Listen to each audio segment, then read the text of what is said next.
Personal mistakes teach you a thing or two, but why stumble into trouble yourself if you can sidestep it? Today, as the title hints, we are diving into a rather lively topic, bars and a few specific type of venues you might find out there. I'll break down what makes each unique and why it matters. Now, even though I know some of you will be tempted to check these places out anyway, you'll be going in with a bit of forewarning. You'll have a clear picture of what's waiting for you inside, so you won't be thrown for a loop if things get interesting. Ready? Let's get started. First things first, let's get our definitions straight. Because not every bar is what it seems. Picture this, you're off exploring maybe the south of Europe, maybe the Bahamas or any of those sun-soaked tourist-packed places. In the cities, bars seem to be everywhere, luring you in with their charm. Venture out to the outskirts though, and you're more likely to stumble upon the kind of bars we are used to in Central Europe. We'll just call these regular bars, which might even include bistro-style spots where you can grab a drink and a quick bite. It pays to know the difference before diving into the nightlife scene, trust me on this one. A bar or a bistro bar is as straightforward as it gets. You walk in, order a beer, savor it, maybe catch some background music and chill with your friends. Then you just walk out. No fuss, no frills. In a bistro bar you can also grab a real meal, not just a handful of snacks. It's a simple, no-nonsense setup that delivers exactly what you'd expect from a bar. A place to relax, enjoy a good drink and soak up some good company. Dance bars keep things pretty straightforward too, but there's a bit of a twist compared to your standard bar. In these spots, the focus is really on selling drinks, lots of them. Unlike regular bars where you can actually grab a proper meal, dance bars don't bother much beyond the basics.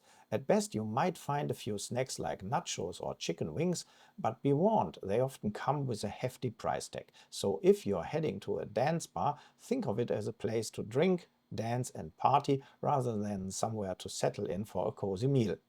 A dance bar usually comes equipped with a few pool tables, a dance floor and a solid sound system.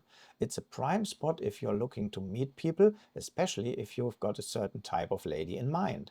You will find plenty of singles mixing it up here, along with the occasional married guy popping in for a change of scenery. Essentially, a dance bar is all about having a few drinks, enjoying some casual chats, maybe meeting someone interesting, hitting the dance floor and just seeing where the night goes. It's a place where everything revolves around relaxed, easygoing social vibes. In a dance bar, you'll often notice a blend of two types of women. First, you have the single ladies who are out for a night with their friends. They are just there to have a good time, dress up, dance and maybe meet someone interesting. These are your everyday women looking for a fun, easygoing evening. Then you have the freelancers and professionals. These women blend in with the crowd, but with a bit of experience you can usually spot them. They are there with a different agenda. They are looking for men to accompany home for a price. So it's definitely good to know the difference if you're navigating this scene. All in all, a dance club is generally a pretty safe place where you don't need to worry about much trouble. But now let's get to the real topic. The third category, the so-called girly bars. Some people call them bikini bars, while others refer to them as strip clubs. Though in places like the Philippines or Vietnam, you'll hardly find actual strip clubs. I can't speak for Thailand, but here in the Philippines, they are typically bikini bars, meaning no full nudity, at least in the places I visited during my first vacations here. The vibe isn't so much about fully revealing shows. Instead, it's more about a slightly more relaxed, suggestive atmosphere. In girly bars, you really want to think twice about whether this is the kind of place you want to spend your time, especially if you're not exactly a bar person by nature. A lot of guys lead pretty sheltered lives back home, then come to a place like the Philippines, wander into one of these girly bars, and walk in like a lamb heading straight to the slaughter. Let me give you the lowdown on how things go down here and why it's wise to keep your wits about you. The business model of a girly bar is designed with a clever strategy, crafted not just to make money but to draw a whole lot of it from your wallet. Think of a girly bar like a crab trap. It's a wire cage with a tempting bait in the middle. The crab spots the bait and slips easily through a one-way door to get to the prize. But here's the catch. The door only opens inward. Once inside, the crab can't find a way back out. That's pretty much how many girl bars operate. It's easy to get in, but it's a lot harder to leave without a significant dent in your finances. And that's the core of a girly bar's business model. Your money is the crap, and the bait is those seemingly friendly, young, attractive women who pour on the charm the moment you walk through the door and sit down. Let's break it down step by step. You walk into the girly bar. The first thing you'll notice is the pounding music blasting from every corner. Laser lights flash in all directions. This isn't exactly the cozy, relaxed vibe you would find in a regular bar. The aim here is to keep you slightly off balance, making it hard for you to think clearly. Don't be surprised if you find yourself practically shouting just to order a drink over the noise. Everything is set up to get you into a state where you're not fully aware of your surroundings. So you walk in, find a seat, and barely a minute later, one or two, sometimes even three girls are already at your table. And it's good to keep in mind that they're on a fixed, usually modest salary. Their job is to shower you with attention and affection, making you feel comfortable enough to stay longer. I've experienced all three types of bars, regular bars, dance clubs, and yes, girly bars. And I can tell you from first-hand experience, this is exactly what you can expect. The atmosphere in these bars is carefully crafted to make you feel instantly flattered and charmed, without noticing that you're slowly stepping into a trap that could end up costing you quite a bit. Thankfully, I knew the game before I set foot in one of these places on my first vacations. In Turkey, Thailand, Bali, and eventually the Philippines, I had already figured out the routine, having encountered similar setups in other girly bars. And honestly, it doesn't matter whether you're in South America, Africa, the Philippines, or elsewhere. The business model is the same everywhere. It's always about using the same tactics to lighten your wallet as quickly and effectively as possible. But if you know how it all works, you can keep a level head and decide for yourself how far you want to play along. So there you are, maybe feeling a bit lonely or in need of some attention. Suddenly, three young attractive women in short skirts appear, sit down beside you and shower you with compliments. They ask, "How are you? Oh, you are so handsome." The usual lines. Everything they say to you, they have said dozens of times before, to every guy who came in before you. And after you leave, they will say the exact things to the next guest. It's a well-rehearsed game designed to make you feel flattered, but in reality it all follows a clear script. To these girls, you're nothing special. Once they've built up a bit of rapport, they move into phase two of their strategy. You are sitting there with your beer, and suddenly they start dropping lines like, "Oh, buy me a beer too," or "order me a cocktail." Sometimes they might add, "I'm so hungry, I wish I had some chicken." Here's what you need to remember. All these things are wildly overpriced, especially those so-called lady drinks, often not even real alcohol or heavily watered down. Why? The bar doesn't want the girls getting tipsy after a few drinks. They need them sharp enough to keep up the act for the rest of their shift, maybe pretending to get a bit tipsy themselves. It's all part of the game. They act playful, maybe a little clingy, and while you keep paying for their drinks, everything stays under control. But behind it, it's a carefully orchestrated plan to make your wallet slowly disappear.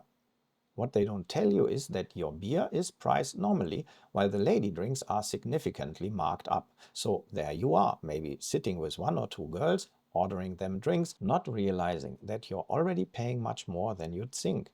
After a while, they start mentioning how hungry they are and how they haven't eaten all day. So maybe you order some chicken wings, nachos, or even pizza. At this point, you're like the crab that slipped through the one-way door into the trap. It looked harmless from the outside, but now you're in a situation that's hard to walk away from without leaving a good chunk of cash behind. By now you're looking at a much higher bill than if you'd just gone to a regular bar and had a beer. Speaking from experience, I've managed to keep a pretty good track record. In all the bars I've visited across Asia and the Philippines, I never had more than two colas or juices and would at most buy one lady drink, just to be polite. But after that, I always called it a night, and for a good reason. I knew how the game was played before I ever walked in, so knowing the rules meant I wasn't going to let myself get taken advantage of. And be careful not to get dragged into a girly bar by so-called good friends. Once while on a vacation in Istanbul and strolling alone through the old city, I was quickly approached by a promoter, super friendly but also very pushy, insisting that I come with him to a bar down a side street. The kind of thing usually ends in the same way. Your best friend or even the friends you are out with suddenly vanish.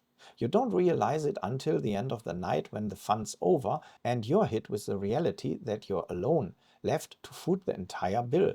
And we are not talking small change. Expect high 3-digit, even 4-digit amounts. These are lessons you only want to learn once. That time I firmly declined before I even entered the bar, and it was absolutely the right call. In tourist hotspots you will notice a strong police presence, and Istanbul was no exception. As soon as the nearby officers noticed I was caught up in a back and forth with this guy, they immediately headed our way. The promoter vanished without a trace. This is exactly why you will see so much tourist police in these areas. They are here to protect people like you and me from such shady characters. So don't hesitate to say no and avoid these situations firmly. But what do you do if you find exactly in this kind of situation? You're in a foreign country and suddenly you're explaining to the bartender and then directly to the bouncer that you can't cover the shocking high bill. And don't think the bar owner cares about your story. Situations like these are handled by bouncers hired for this exact purpose, if you catch my drift. A seemingly harmless night out can quickly turn into a real nightmare. So remember the classic line from Ocean's 11, you only gamble with what you can afford to lose. In the best case, you might be able to leave your phone or other valuables as collateral with the bouncer, promising to return with the cash.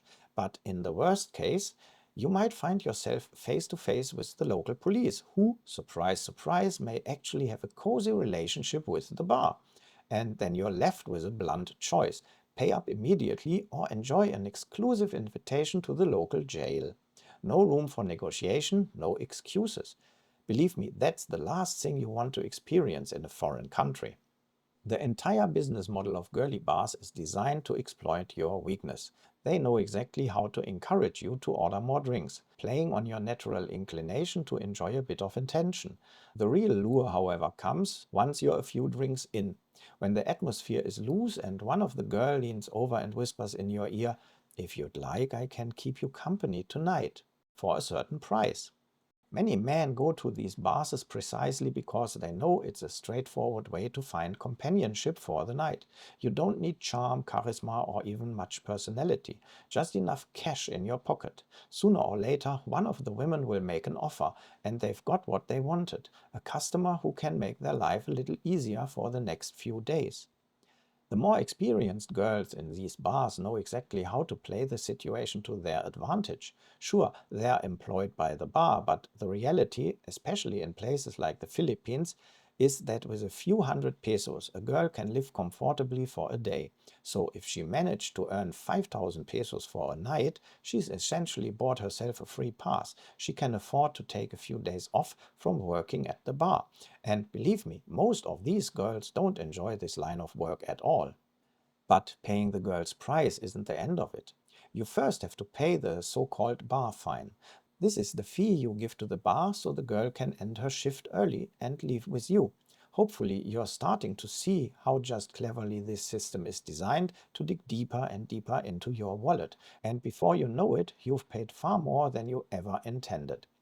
It's not that you are paying more, it's also unnecessary. If you have a bit of personality or confidence, you can talk to women without them expecting anything financial in return. But men who lack confidence often choose to visit these bars because it's easy to just pay for a woman's company.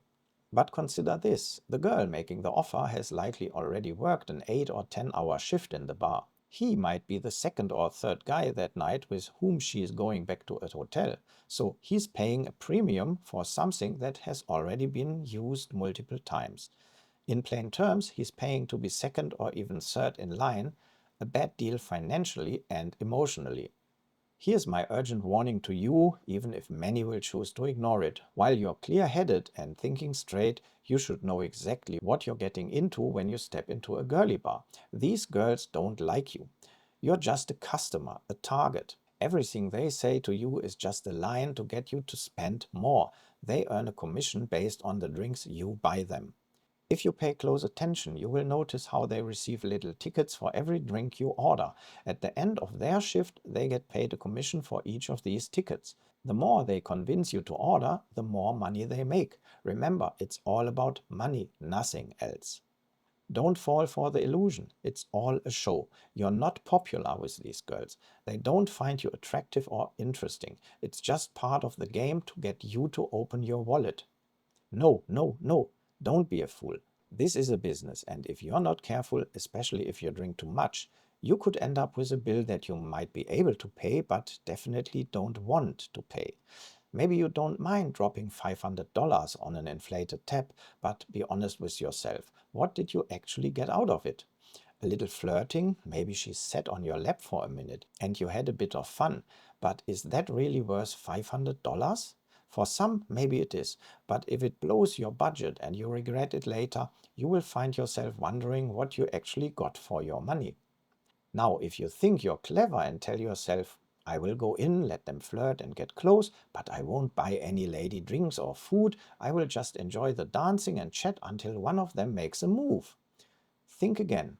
The moment they realized you are a so-called cheap Charlie who doesn't intend to buy anything, they will vanish. The guy at the next table is more generous, or there's a fresh customer just walking in.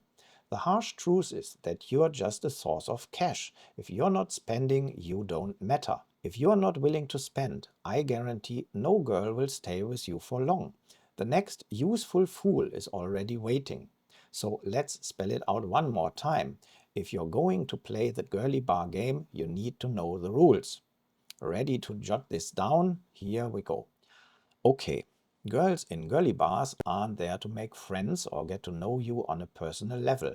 They are there to make money through commissions and tips. So if you're getting a lot of attention, be clear about one thing. You are literally the cash machine, the ATM. You're not a valued customer, let alone someone they admire. Drink prices, especially for those so-called lady drinks, are often outrageous, and these drinks are rarely what they seem, often heavily diluted so the women don't get drunk, and wildly overpriced, which you may not realize until you see the final bill if you're not familiar with the setup.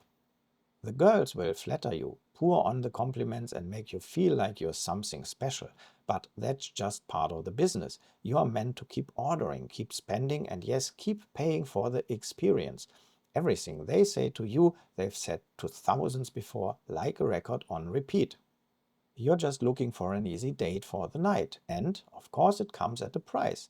That bar fine to take a girl out of the bar, well, wouldn't it have been nice if someone had warned you about that in advance? Whether you like it or not, in these bars you're guaranteed to pay the highest price for everything. Some men go along with it, maybe because they feel it's the only way they can get any female attention, but I guarantee at the end of the night you will feel ripped off when you realize how little you truly got for your money. And if you want to be known as the cheap Charlie in a girly bar, well, that reputation will follow you fast here in the Philippines. Once you're labeled as a guy who doesn't spend, no girl will give you a second glance, not even in other bars, because word spreads quickly about types like that. And if you're still considering a visit to a girly bar, why not? At the very least, it's a chance to experience a different world and broaden your perspective. Just make sure you go in with a clear head and set strict boundaries, both in time and money. And for heaven's sake, stick to them. No matter how charming or beautiful the girl may be, remember, you are only the customer. Keep this in mind and you'll be able to enjoy the games and the girls to the fullest, as long as your budget allows.